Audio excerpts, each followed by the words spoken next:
자, 그래서 이제 조직행동의 입장은 철저하게 관리자 입장이다. 그래서 관리자는 왜? 조직의 결과, organizational result, 조직의 결과에 대해서 책임을 지는 사람이기 때문에, 그죠? 구성원들에 대해서 이해가 필요하다. 그죠? 인디비주얼, 그죠? 팀장이나, 그죠? 작게 보면 팀장, 그죠? 중간 관리자를 우리가 이야기할 때 대표적인 사람이 팀장인데, 팀장 같은 경우도 부서 성과에 책임을 지잖아요. 그죠? 내가 예를 들어서 마케팅 부서, 마케팅 팀의 팀장이다. 그러면 팀의 결과에 대해서 책임을 지잖아요. 그랬을 때 결과에 대해서 책임을 지려면 뭘 알아야 돼요? 우리 마케팅 부서 부서원들의 특징을 알아야 됩니다.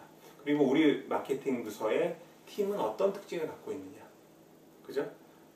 수직적이냐, 예를 들면 수평적이냐, 그죠?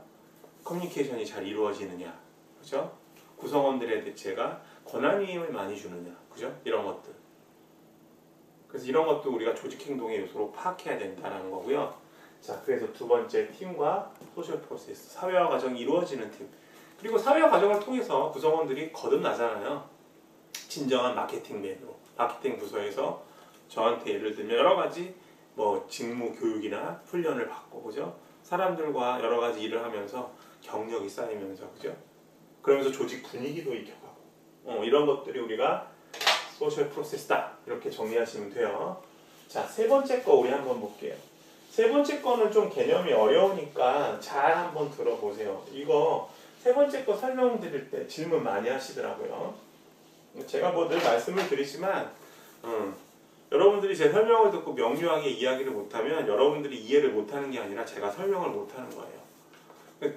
강의 들어보실 때 보면은 이제 선생님이 열심히 강의하는데 여러분들이 이해 못하는 경우 있죠. 그런 경우 여러분들 자책하실 필요 없어요. 여러분들이 잘못하는 게 아니라 선생님이 설명하시는 부분이 조금 미진한 거예요. 왜냐하면 여러분들이 수업을 이해할 때는 집중해서 듣잖아요. 누구나, 그죠? 대충 듣는 사람은 없을 거라고요. 저는 그렇게 생각해요. 그리고 뭔가를 갖다가 여러분들도 그렇겠지만 정확하게 알면은 중원부원 설명할 필요 없어요. 간단하게 설명이 딱 되죠. 저도 그래서 그런 부분들을 많이 의심해요. 제가 정말 제대로 알고 있는지. 자, 한번 봅시다. 세 번째 보면은 이제 거기에 핵심적인 단어가 2번은 이제 아까 설명했고, 세 번째는 understanding, managing 하고 해놓고 거기서 이제 등장하는 단어가 이 단어일 거예요. organizational problem, 그죠? 그리고 또 등장하는 단어가 뭐가 있냐면은 organizational process. 이 단어부터 설명을 드리는 게 좋겠어요. 그래야 개념을 이해하죠. 그러니까 조직 문제와, 그죠? 그 다음에 조직, 이걸 번역하면 조직 문제죠. 그야말로, 그죠? 그 다음에 이걸 번역하면 조직화 과정 혹은 조직 과정인데, 이게 뭐냐? 이 개념 두 가지를 몰라서 이해가 안 될 것 같아요. 그러면 조직 구성원들이 행동을 이해하고, 그죠? 다시요. 조직 구성원들의 행동을 이해하고, 그 다음에 구성원들이 일하는, 직접 속해서 일하는 집단, 팀과 그리고 그 팀 속에서 이루어지는 사회화 과정을 이해하는 것도 중요하고, 관리자가 세 번째로는 조직의 문제와 조직화 과정을 이해하는 것, 관리하는 것이 중요하다라고 했는데, 그럼 도대체 조직 문제와 조직화 과정은 뭐냐? 예를 들어서 한번 설명해 볼게요. 조직화 과정. 자, 조직 문제부터 한번 볼게요. 조직 문제라고 하면은 뭐냐면요. 적어보세요. 조직 문제에 대한 개념. 칸이 없어서 여기다 화살표를 빼고 정리해 보겠다. 자, 이건 중요하니까 한번 적어볼게요. 조직이 성장, 발전하면서 빨리 적어볼게요. 직면하게 되는 것들이에요. 직면하게 되는 것들. 조직이 성장, 발전하면서, 그죠? 우리 외대 같은 경우도 몇 년 됐어요? 몇 년 됐어요? 1954년도에 창립됐으니까. 되게 오래됐죠? 그러니까 창립된 이후로 거의 몇 년 됐나? 66년? 그죠? 직면하게 되는 것들, 문제 되게 많았잖아요. 그죠? 뭐 그런 거는 제가 뭐 일일이 다 얘기하지 않겠지만, 외대에 대한 문제도 이제 오프라인 수업 같으면 제가 좀 말씀드리는데 온라인 수업이라 제가 말씀드리겠습니다. 뭐 우리 비단 뭐 우리 외대뿐만 아니라 모든 조직이 성장 발전하면서 직면하게 되는 문제들이 있겠죠. 그죠? 예를 들면 최근 들어서 이제 코로나 사태가 장기화되면서 대학들이 처한 문제점들 어떤 거 있어요? 어떤 거 있어요? 등록금 반환 문제죠. 그죠? 얼마 전에 건국대학교에서 등록금을 일부 반환해 주기로 했잖아요. 근데 그랬을 때 다른 대학에 있어서의 파급 효과는 뭐냐? 우리 외대는 어떤 스탠스를 취해야 되느냐? 이런 것도 조직이 직면하게 되는 어떤 문제라고 할 수 있어요. 그죠? 그리고 뭐 이런 거, 좀 일반적인 것들이긴 하지만 어떤 조직에서 발생할 수 있는 뭐 예를 들어볼까요? 여기다 써볼까요? 의사소통의 문제. 수직적 의사소통의 문제. 수직적 의사소통이라고 하면 최고 경영층과 일반 사원들 간의 의사소통이 이루어지지 않는다. 이런 거 문제될 수 있죠. 이런 문제. 그 다음에 예를 들면 조직에서 맹목적인 헌신을 요구하는 경우. 요새 같은 경우, 그죠? 특히 20대 같은 경우 워라밸을 상당히 중시하죠. 워크 앤 라이프 밸런스를 중시하는데 맹목적으로 조직에 헌신해라. 그러면 좋아할 사람 없겠죠. 이런 구성원들이 있을 때 이런 사람들을 어떤 식으로 일에 몰두할 수 있도록 유도할 것인가. 이런 것들이 바로 조직이 성장 발전하면서 직면하게 되는 것들이라고 할 수 있어요. 됐죠? 자, 두 번째 한번 볼게요. 조직화 과정이라는 건 뭐냐면 이런 것들이에요. 예를 들어서 이거 설명해 보면 되겠다. 어떤 게 있냐면 조직에서 새로운 부서가 신설되는 경우.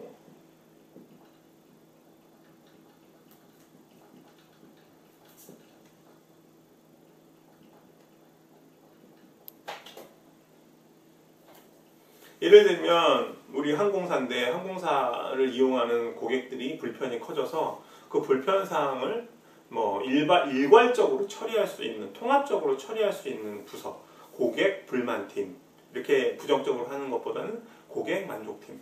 우리 학교 같은 경우에도 학생 감동팀이라는 부서가 있는 거를 제가 본 기억이 나요. 지금 그 부서가 뭐 유지되고 있는지 없어졌는지는 모르겠지만 학생 감동팀. 왜 존재할까요? 학생들한테 진짜 편의를 제공하기 위해서 존재하는 거겠죠. 그런 새로운 부서가 신설되는 경우, 그죠? 조직 내에서 이런 경우는 뭔가 부서가 첨가되면서 변화가 일어나잖아요. 조직도상에서도 변화가 일어나고, 그래서 조직화 과정이라고 할 수 있고요. 그 다음에 이제 새로운 조직이 신사업에 뛰어드는 경우 있죠. 신사업에.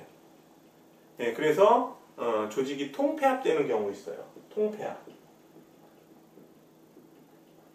예를 들면은 뭐 IMF 이후에, 그죠? 1997년 이후에 현대자동차하고 기아자동차가 통합됐잖아요. 현대가 인수합병하면서 M&A 하면서 그랬을 때 발생되는 문제들, 그죠? 예를 들면 현대의 어떤 조직 문화와 기아의 조직 문화가 서로 달랐을 거예요, 그죠?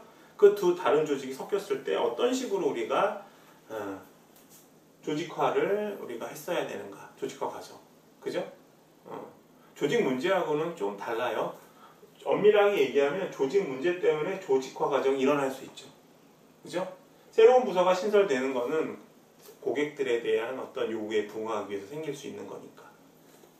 신사업이 만들어지거나 신사업을 추진하거나, 그죠?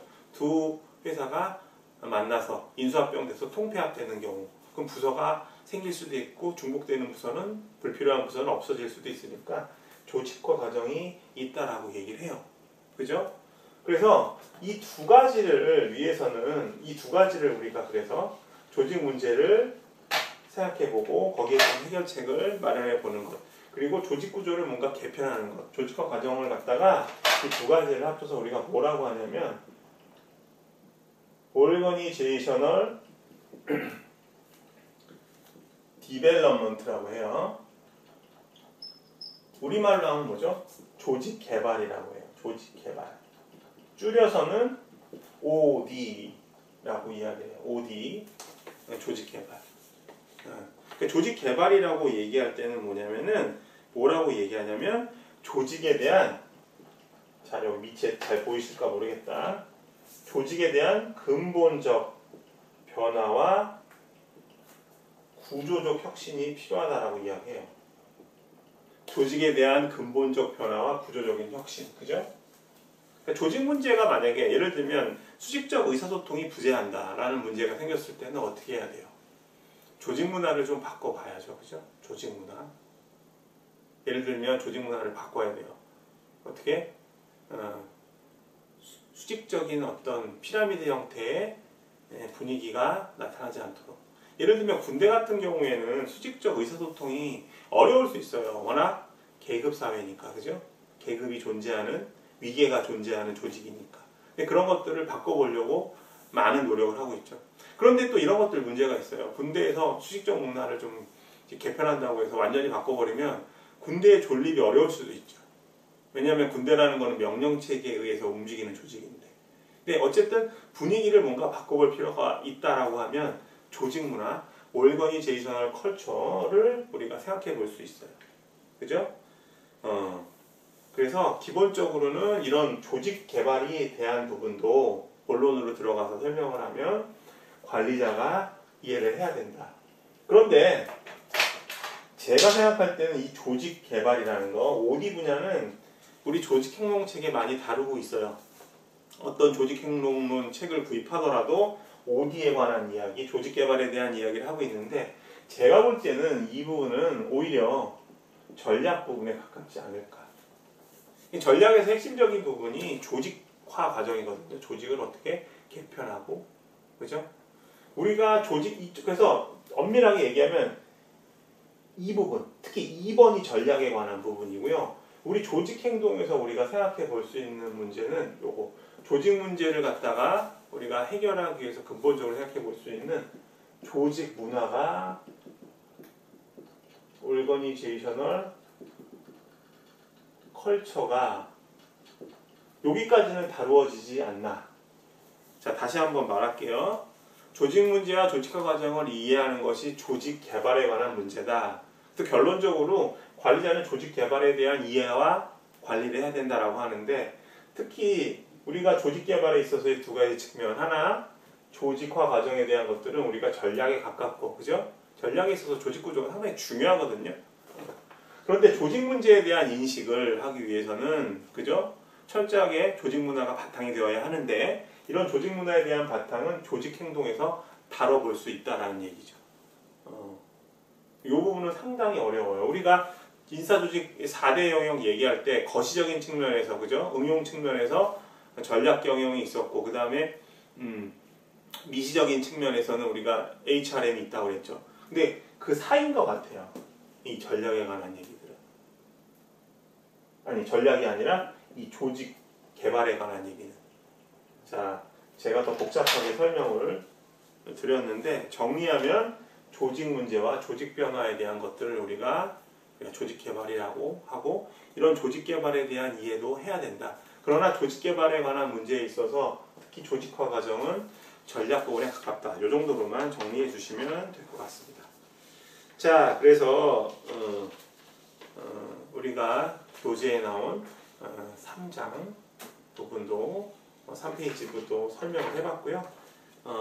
4페이지 설명해 보도록 하겠습니다. 자, 4페이지 한번 제가 지우는 동안에 읽어보세요. 4페이지는 우리가 앞에서 다루었던 올거니제이셔널 이펙티브니스, 조직 유효성에 관한 얘기거든요. 자, 조직 유효성. 우리말로 쓰지 말고 그냥 영어로 써봅시다. 올거니제이셔널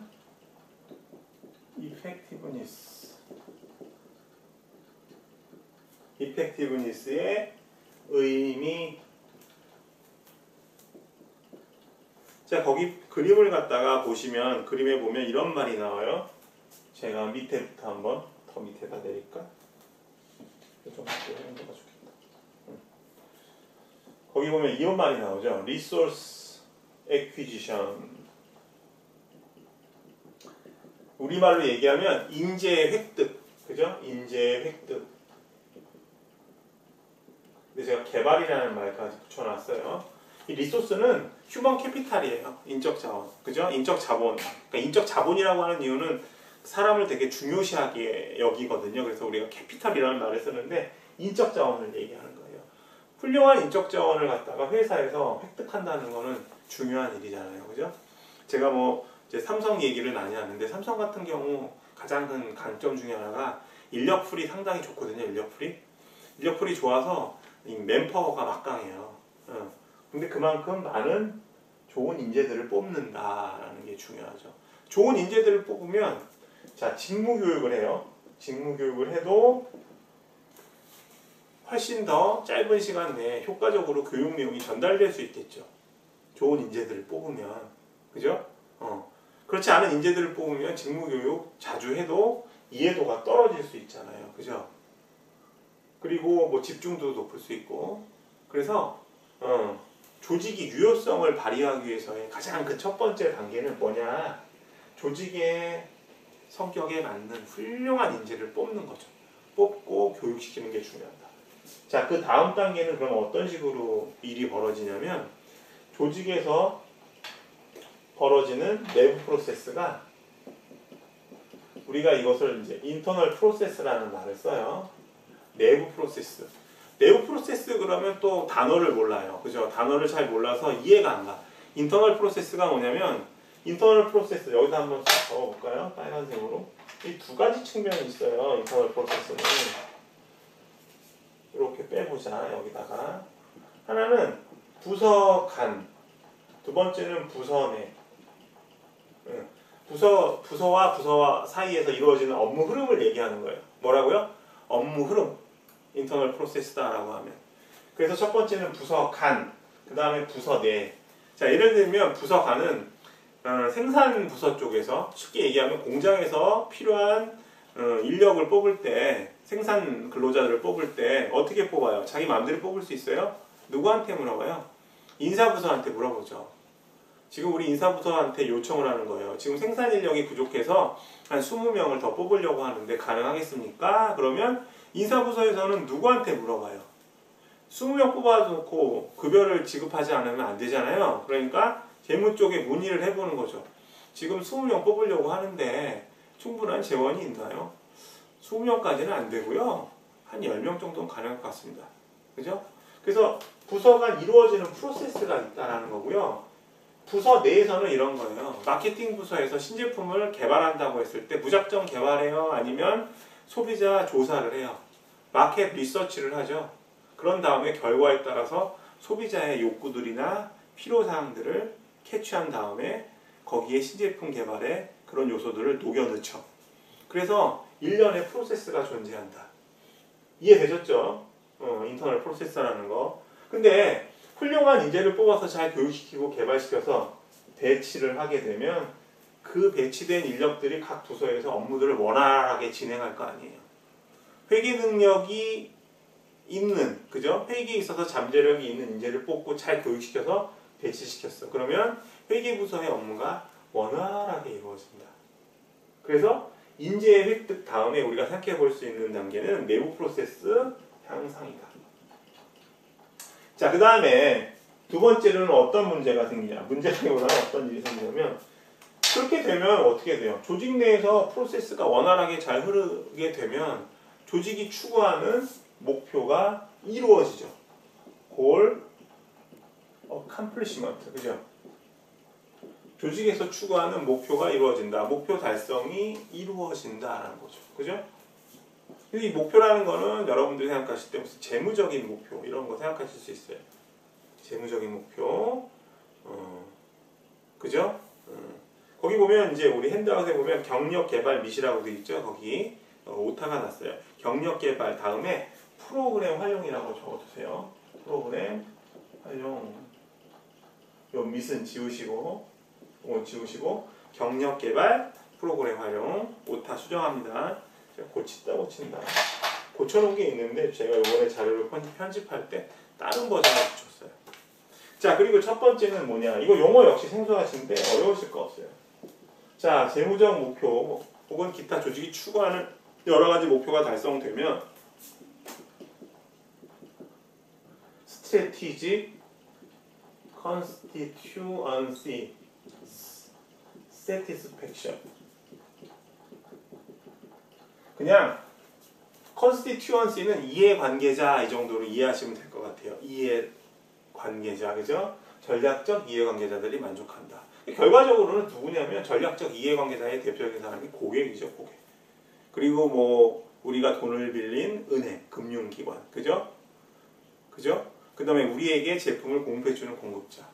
예를 들면 우리 회사 사업이 잘 된다 그러면 우리 회사의 원료를 공급해주는 공급자 입장 좋잖아요.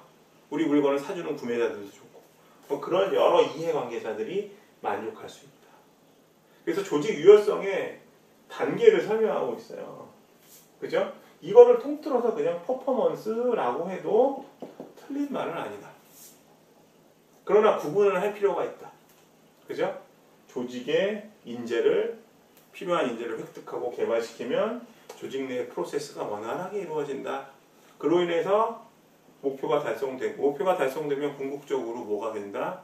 구성원이 아니죠. 이해관계자들이, 조직을 둘러싸고 있는 이해관계자들이 만족을 한다. 그죠?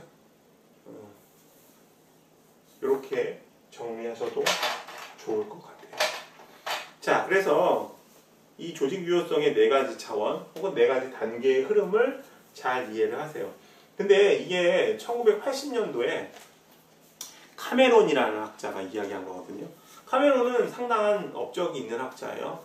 예를 들면 우리가 뭐 조직 문화 유형 얘기할 때도 등장하는데 또 제가 또 여기서 또 학자 이야기를 하는 거는 여러분들 좀 혼란을 가중시킬 수 있을 것 같아요. 공부하시면서 학자 이름을 다 외워야 되느냐? 그럴 필요는 없죠. 중요한 학자이기 때문에 그냥 제가 언급만 해드린 거고요. 여러분들이 이제 나중에 뭐 석사학위 과정이나 박사학위 과정에 가시면 이런 이제 연구들을 하는 학자들의 페이퍼를 많이 읽게 되거든요. 그럴 때 그런 학자들을 보시면 되고요. 우리 학부 과정에서는 이론에 대해서 일단 철저하게 일하시고 누가 이야기했는가 정도도 알면은 더 조금 낫다 뭐 이 정도로만 생각하시면 되겠어요. 자, 이런 거 정리하시고.